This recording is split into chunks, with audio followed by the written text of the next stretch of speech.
baile en el vecindario, todo es fiesta y alegría, porque ya el boricua tiene la cerveza que quería. Hay baile en el vecindario, todo es fiesta y alegría, porque ya el boricua tiene lo que el boricua quería. Dame una boricua fría, para celebrar la ocasión, una cerveza boricua, boricua de corazón. Bailan mi viejo y mi vieja y cantan esta canción con la gente de mi barrio que está celebrando con una cerveza boricua, boricua de corazón. Una cerveza boricua, boricua de corazón. Una cerveza boricua, boricua de corazón. Una cerveza boricua.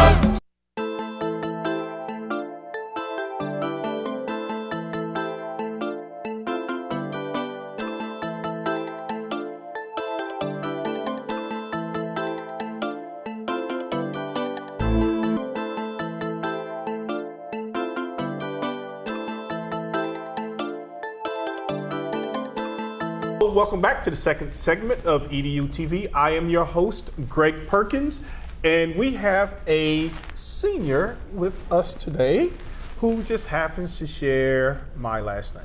So, who are you, young lady?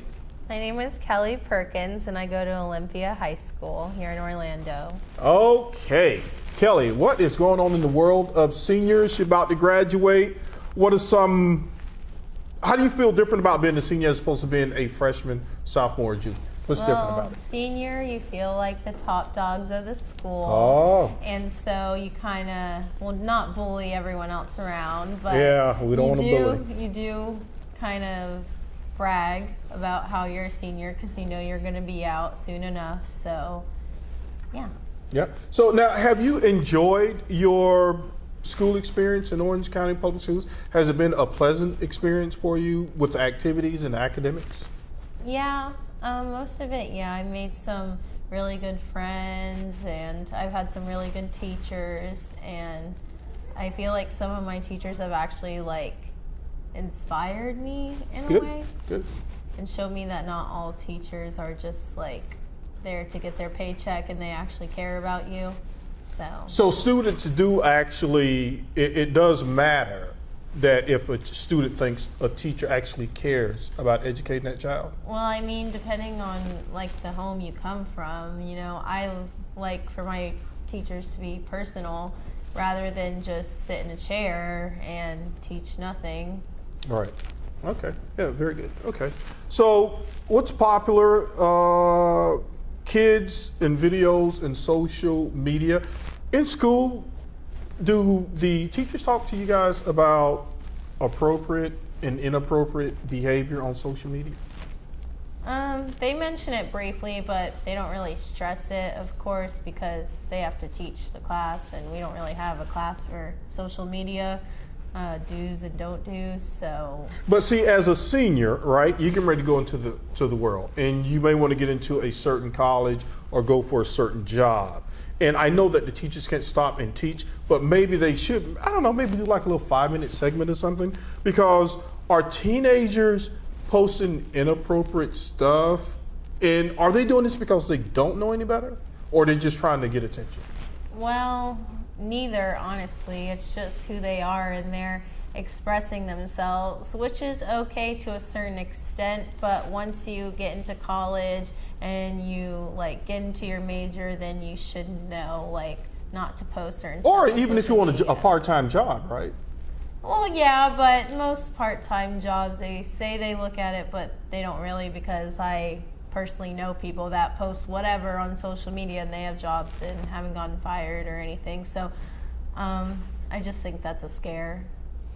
Oh, you think that's just a scare? Yeah, but what I about, mean, when you step into the real world and you're looking for a high-paying job, then yes, I feel like they will monitor what you do. So if you post a picture of you taking shots, standing on a bar, then yes, you will be fired. And that would also be highly illegal too, right? Because teenagers can't technically No, go to I'm bars. saying when you get older and you're looking for a full-time job, so obviously 21 or older. Okay. Do you have a favorite teacher? You don't have to call that person by name. We have about a minute here. Do you have a teacher? You mentioned that one of your teachers inspired you. Can you say why? I know you say you like them to be personal, but is there like a sentence or a phrase you said or a book that you read that kind of opened your change or helped to shape your view of the world? No, it's just the way he taught. You could tell like he actually cared about the students, so he didn't have like a famous quote or anything, but it's just you could see that he actually cared, and it's nice to know because now I feel like teachers are just there to get their paycheck and then go home at the end of the day and do the same thing over, but this teacher was not cliche and actually cared about the students. What about your dad? What role did he play in inspiring you? Well, I get to lectures every time I move. What kind of dad is that? If I pick up something and do the shortcut, I'm told I need to fix my life. There are no shortcuts in life? Wow, I gotta meet this guy. I've gotta meet this guy. Hey folks, there you have it. The life of a senior in Orange County Public Schools. Thank you for joining us, Miss Kelli Perkins. You're welcome. And thank you for joining us. Good night. I am for the child who's had 7 addresses in a single year because she's in foster care, because her father abused her, and her mother couldn't believe her. She is the child I am for. I am a volunteer child advocate. I am you. Florida residents call toll-free 866-341-1425. Good evening. Welcome to EDuTV. I am your host, Greg Perkins, and we have Dr. Jelitza Rivera. She's on from time to time, and she is the co-host for EDuTV. How are you? Good to see you again, Long time Dr. no Rivera. see. That's right. Merry Christmas, Feliz Navidad. Merry Christmas. You know I can do that. Feliz Año Nuevo. Oh, job. Okay, folks. All right. So, No Child Left Behind legislation. Obama just signed the No Child Left Behind, and I wonder, like he was getting a lot of heat, he and Jeb Bush, for pushing this whole Common Core thing, and I think they're backing off. He's saying, you know what? I'm trying to help you guys, but if you don't want the help, I'm just going to kind of give it back to the states. What are your thoughts on that? I think it's kind of a double-edged sword because in one hand, previously, we allowed states to do whatever it is that they thought was good for the students. Yeah. Now what we find is that there were discrepancies between what one kid was learning in one state and what another was learning in another state. So there was no cohesiveness. So I know from the Common Core, the intent of it was to kind of make it more cohesive, and so as a nation, we were using the same standards. And I know that kind of created some flashback? Flat, yeah. No, it did, and I don't like to, sometimes people are coming, we have opposing views, and I don't want people to think that we teamed up and came up with these views, but I was talking with a friend and I thought the same thing. I said, it's kind of scary if you're gonna let it go back to the states, and I'm gonna create my own little thing again.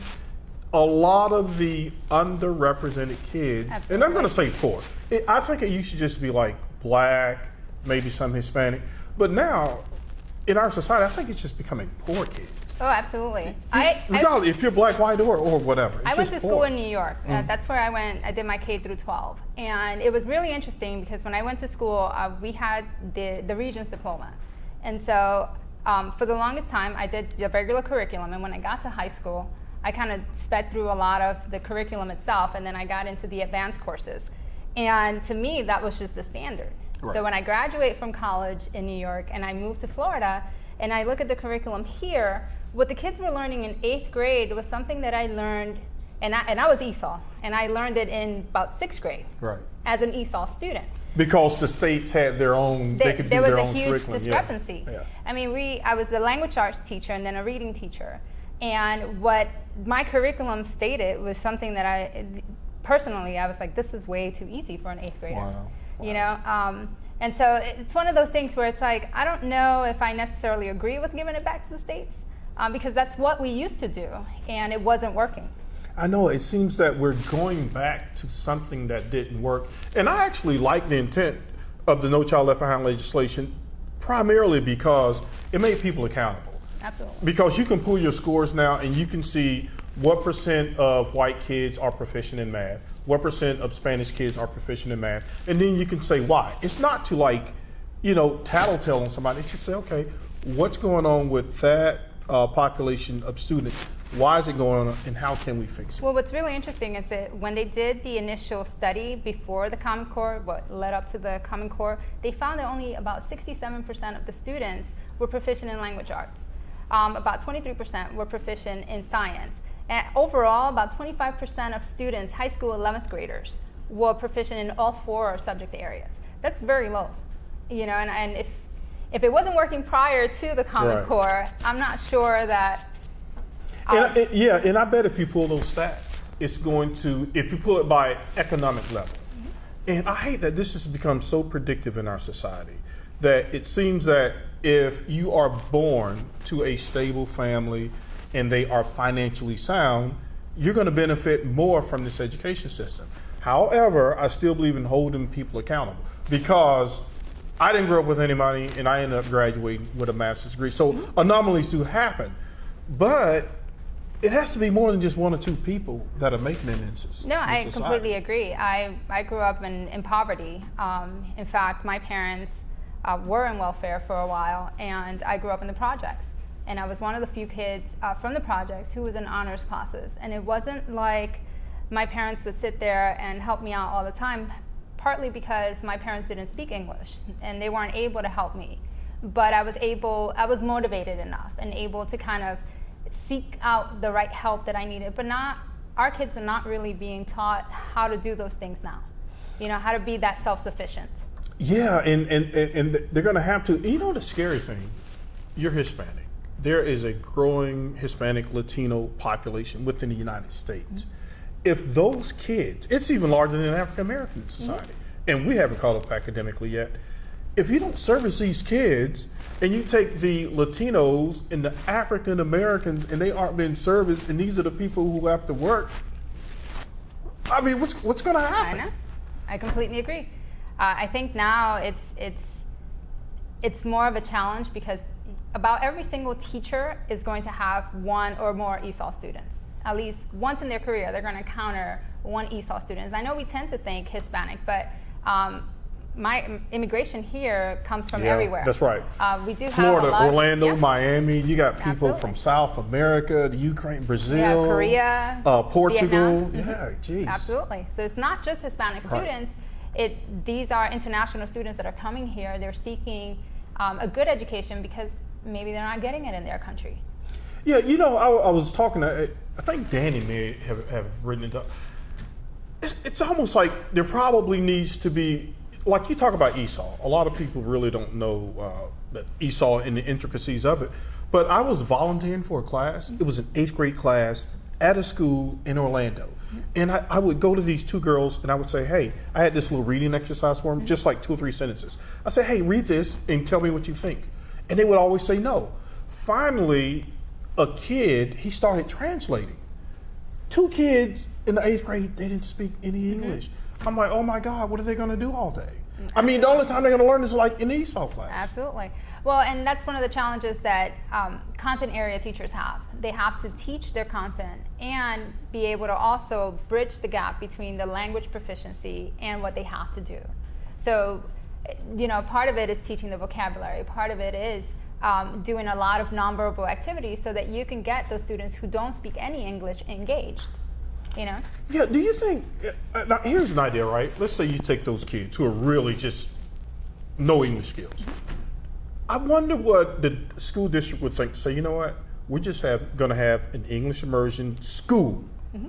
And all you're going to do is learn English for a year, and then we're going to put you in the public school system. What do you think about something like that? Well, one of the downsides to that would be then what happens to the content areas. They're still going to lag behind in science, math, and social studies. So it's one of those challenges where... That is a difficult challenge. Absolutely. Absolutely. And I do firmly believe that teachers who receive the right training, who actually learn how to work with ESOL students, can help those students. whether they're beginning proficiency, intermediate, or advanced proficiency. Those students can be helped with a teacher that's been trained. Yeah, and I think that kid would have to be highly self-motivated. Now, you work with Orange County Public Library System, and a lot of people, they don't know there are a lot of neat things that you guys that you do to complement the school system. Let's talk about some of those things and the direction of. Actually, it's kind of like a new kind of. It's not your grandma's public library. It's not. Okay. And a lot of people think library, we're just books, and we're not. One of the things that we have, especially for Hispanic parents or any ESOL parent that doesn't really speak the language and their kid needs help with homework, we actually have a free tutoring service online. A free tutoring service? Yes. You, with your library card, you can actually go on the database. They need to get the library card first. They need to get the library card first. They can go onto the database, and you can start asking a live tutor questions, and you can do that in English and you can do that in Spanish. And I believe there are other languages available that you can actually ask questions and receive the help and receive the information in your native language. Are the school systems taking advantage of these tools? I mean, do you guys have like a good partnership with the school system? With some schools we do. We have with elementary schools, we let them know what are some of the programs that we have. One of the things that I've been doing since I got to my position as the ESOL specialist at the library is I actually reach out to all of the schools within my area. I work for the Southeast branch, and all of the schools in that particular area, I reach out to them, I let them know what our schedules are, what programs we have going on, any particular events that we have that their kids can benefit from. One of the things that we have is we also have English ESOL classes that we give with a live instructor. And those classes are focused on grammar and pronunciation so that we can start developing that kind of fluency that the parents will need to help. Is that particular part of after the school day? It is. Well, Okay. some of the classes are in the afternoon and some of them are during the day. Okay. And these classes are both for parents and for children. And we also have 3 different programs for language. We have ELLIS, which is an academic program. Individuals who want to use ELLIS have to come to the library, take an orientation, and then they can use the open lab as long as they want to. We're open. It opens at 10 a.m. and it closes 1 hour before we close. Now, what does that one do again? It's an academic program, and so it covers reading, writing, and pronunciation. Okay. Okay. Then we have Mango, which is more of your social language skills. You know, how to ask for a cab, how to go to a restaurant, how to have those interactions in English. And then we have Rocket, which mixes grammar and social skills in whatever language. It's not just English. Oh, okay. Rocket and Mango have about 36 different languages that you can use to learn. Okay. Now, is that like one of the primary goals or a focus, since Orlando is becoming such a multicultural hub, if you will? Well, currently our ESOL program is at the Southeast. Mm-hmm. We're branching out now to the Chickasaw branch. Okay. And we're going to start offering classes starting January. They're on Monday nights. We have classes at the Southeast Wednesday night, Thursday and Friday morning and afternoon. And then eventually we're going to slowly start disseminating the English courses around all of the branches so that people can benefit from them regardless of where they live.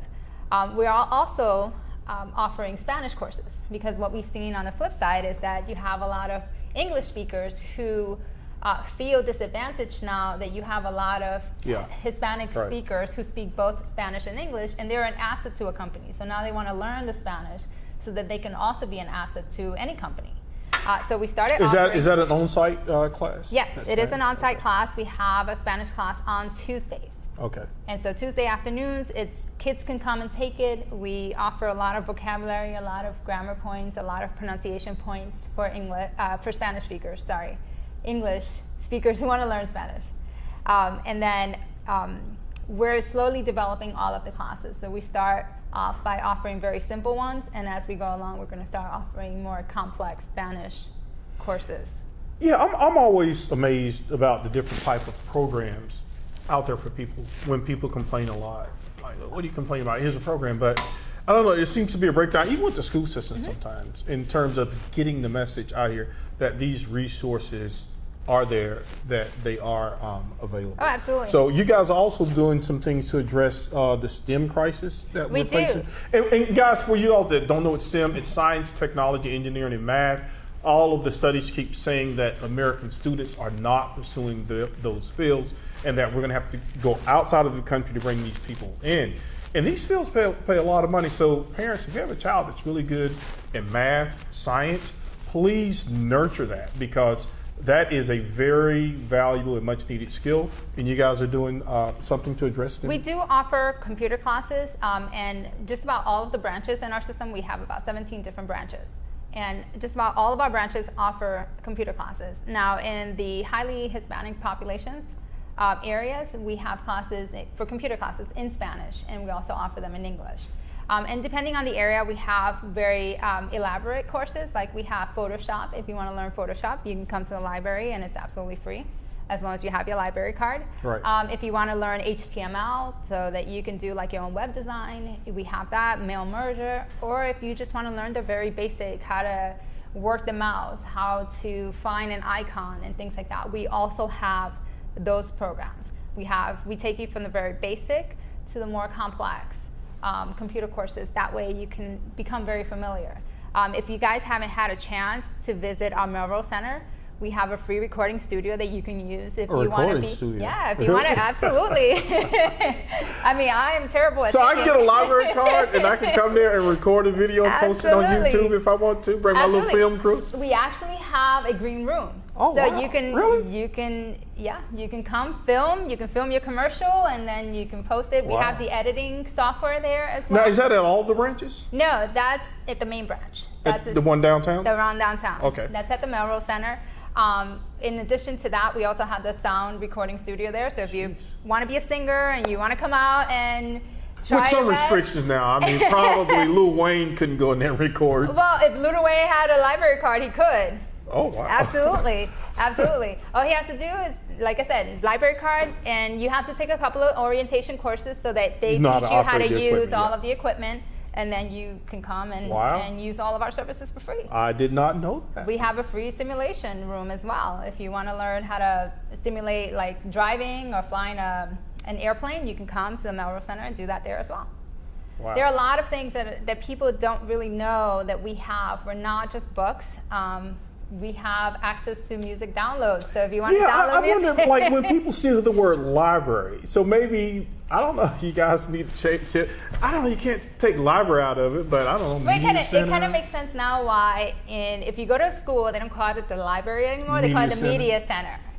So, I mean, maybe Yeah, we need gotta to- find a way to make education cool. I don't know. Because even with this Yeah. show, sometimes, like, I want to inform the parents. That's number one, because I want them to know what's going on in education, how they can help their kids.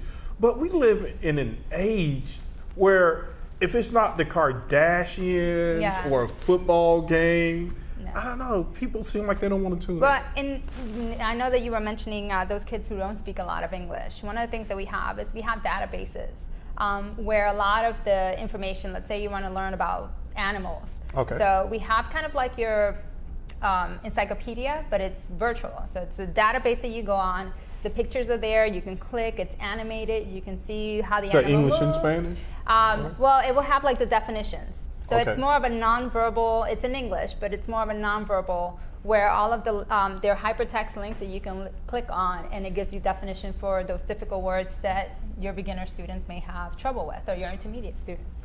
And so if you have that research paper that your kid has to do, instead of sitting and going Google crazy, you can Yeah. actually use a database, which is more reliable, and it's a lot easier to use, in my opinion. Wow. Yeah. Well, I have a daughter who's a senior, so it's.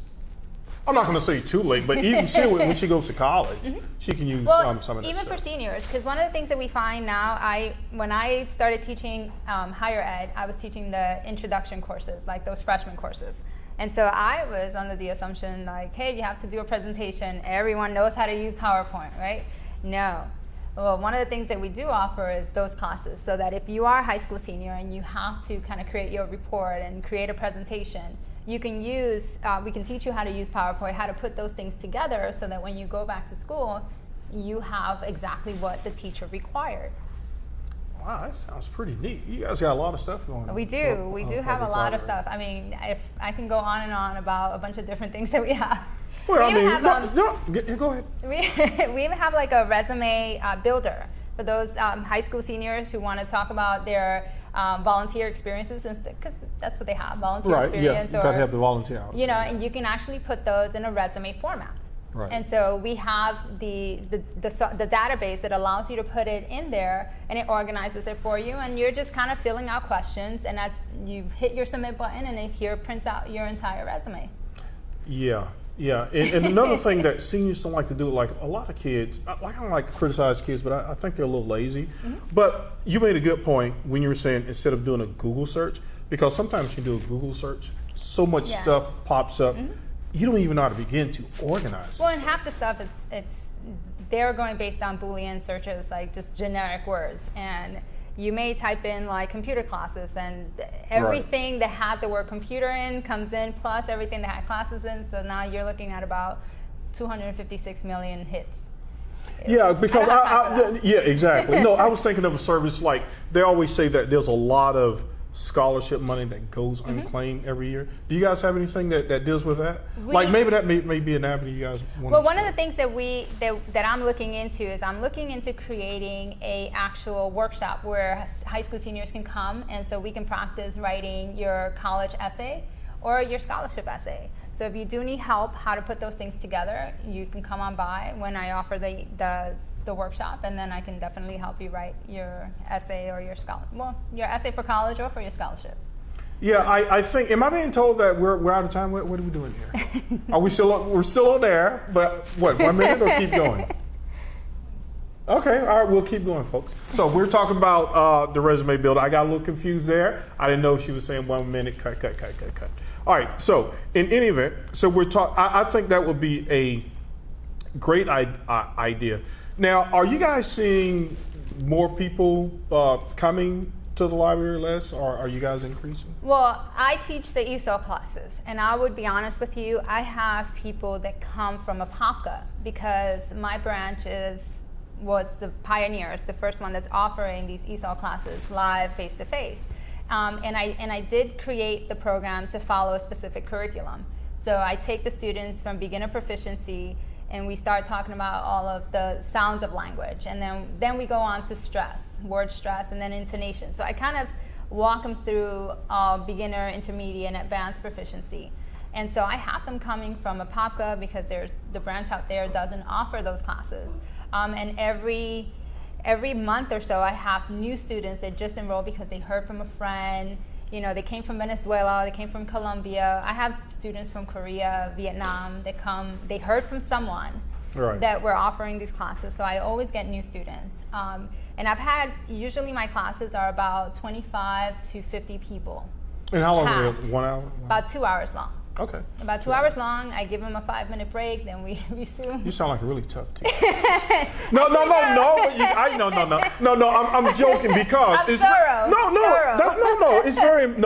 It's very important because I always tell people if you want to become good at something, you have to practice it. You have to practice it a lot, and you have to practice it the right way. Well, one of the things that I love about teaching the library is it takes the stress out of giving a grade, which is one of the things that makes it fun. It used to, as a faculty, would give me headaches when I know someone tried so hard, but they didn't quite make that A, and then it's like, I don't want to be the bearer of bad news, but this is the grade that you earned. So at least now I get to give corrective feedback. I get to help people without having that pressure of giving them A, B, C, or quantifying them to just one letter.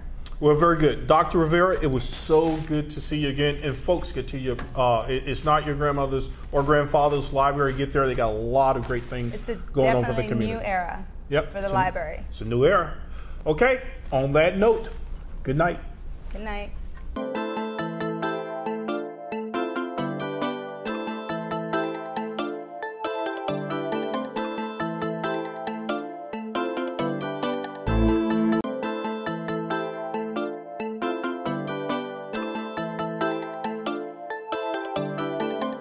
Are you proud to be Hispanic? Hispanics in Florida now have the first Hispanic car license plate in the United States. Be a proud Hispanic. Put the Hispanic plate on your car. I want to be a doctor. I want to be a scientist. I want to be an engineer. I want to be a police officer. I want to be a professional dancer. By getting the Hispanic plate for your car, you will support scholarships and community programs. Call now or visit HispanicAchievers.org.